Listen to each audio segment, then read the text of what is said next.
Hello, and welcome to the 1135 News. I'm Nick Quigley. And I'm Sam Alexander. Tonight's top story, pandas. Man or machine? Breaking news! We now take you live via time machine to the storming of the Bastille, which occurred at the beginning of the French Revolution. Our field reporter, Zachary Daroff, is at the scene. What's the situation like, Zach? Thanks, Sam. I'm here at the Bastille prison where it appears an angry mob is approaching the prison. I will keep you informed as more events go by, and stay tuned. Well, thank you very much, Zach.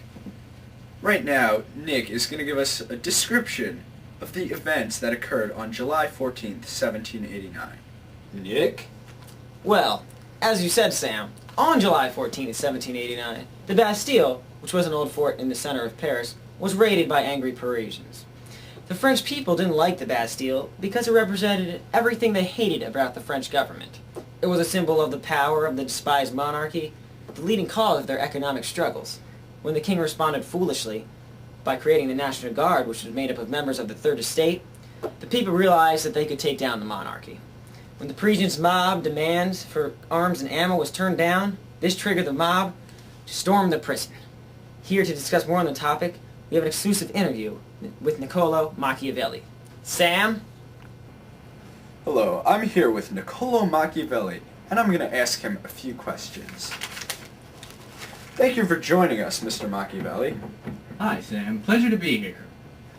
Now, Mr. Macchiavelli, do you feel that the French people were justified in storming the Bastille? Well, Sam, yes, they certainly were. The King Louis XVI was a terrible leader.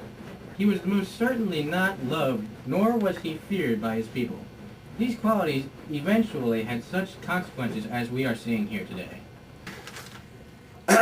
Do you feel that the storming of the Bastille was a good first step in the right direction for the complete elimination of the monarchy? Now, Sam, there are two basic kinds of governments, princedoms and republics.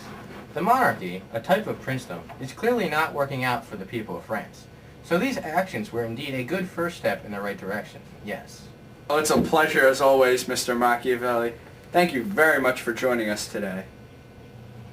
If any of you are interested in the words of Nicola Macchiavelli, pick up his prized book, The Prince, at any of your local Barnes & Noble stores. Back to you in the studio, Nick. Thank you, Sam, for that wonderful interview. And now we return to Zach in the battlefield. Zach? This is the Bastille. The man down there on the horse was a very important man. His name was Bernard René de Lannoy. He's the military governor of the Bastille.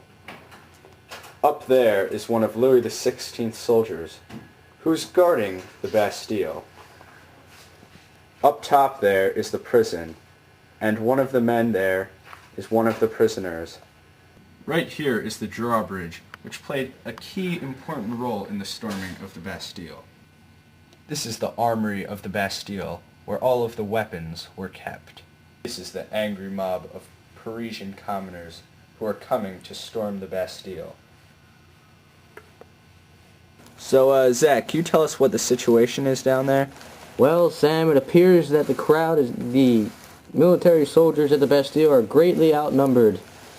The battle is about to commence, and you have no idea what's about to happen. Well, thanks a lot, Zach. Now wait, Sam. It appears as though more action is going on here at the Bastille. The mob is charging towards the Bastille to the drawbridge, where it appears they're going to... Oh no, they have attacked the drawbridge. The drawbridge has fallen. There are men down here. It appears as though one of Louis XVI's soldiers is down. Oh no, the governor Launay is injured. He's down. Repeat, he is down. The mob is attacking the Bastille.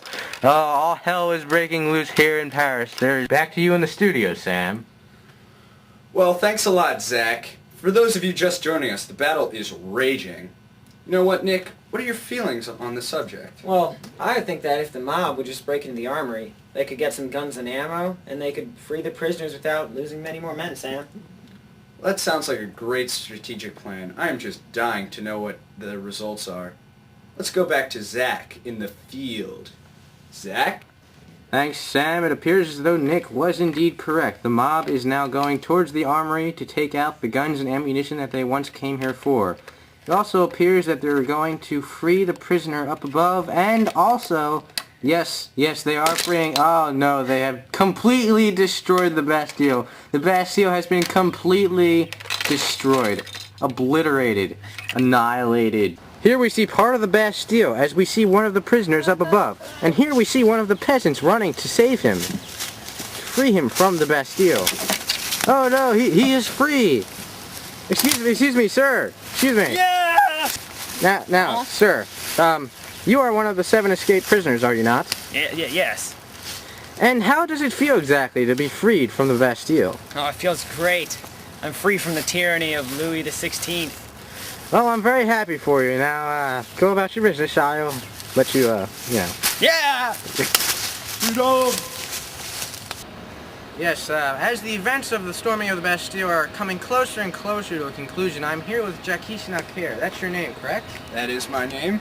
Now, you are one of the leading contributors to the events that happened on this day. That is true as well. So then, what is your message to the people of France? Well, I feel like the people of the Third Estate, the commoners, we've been treated like scum.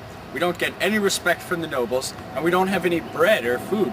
So we must rise up as a people and fight the king, because his monarchy is clearly not working for the people. Honorable words from an honorable man. Back to you guys in the studio, Sam and Nick.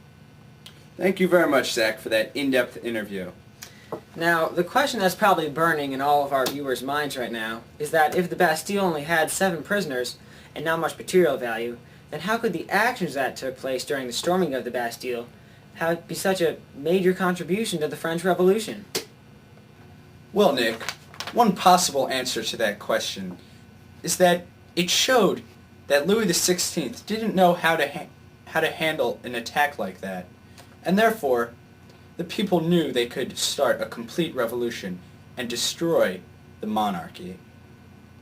Point, Sam.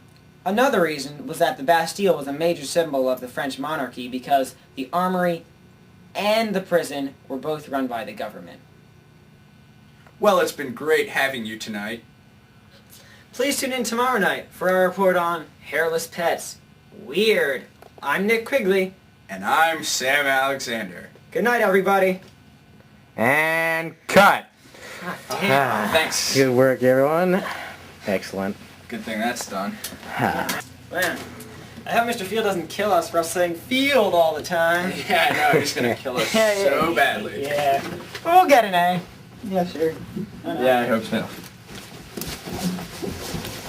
Ah, crap, my pen fell. Dropping your pen. Man, what a great project. And it was pretty funny, though. Pretty good stuff. It was. There's something that's still bothering me, though. What's that? I was thinking, for Miss Roscoe, for the conclusion, she's always like, so what? And I'm always like, well, who cares? But, how does this affect us today? Well, I was thinking, within the past year, we've gone to war with Iraq.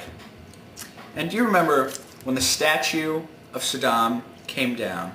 And the statue was a symbol of his dictatorship over Iraq. Quite true. Like the Bastille was a symbol of the monarchy. So when they took down that statue of Saddam, it symbolized the beginning of the collapse of his government. Wow. Well, now that that's over with, I think we'll just finish these things and see you later. But yeah, bye.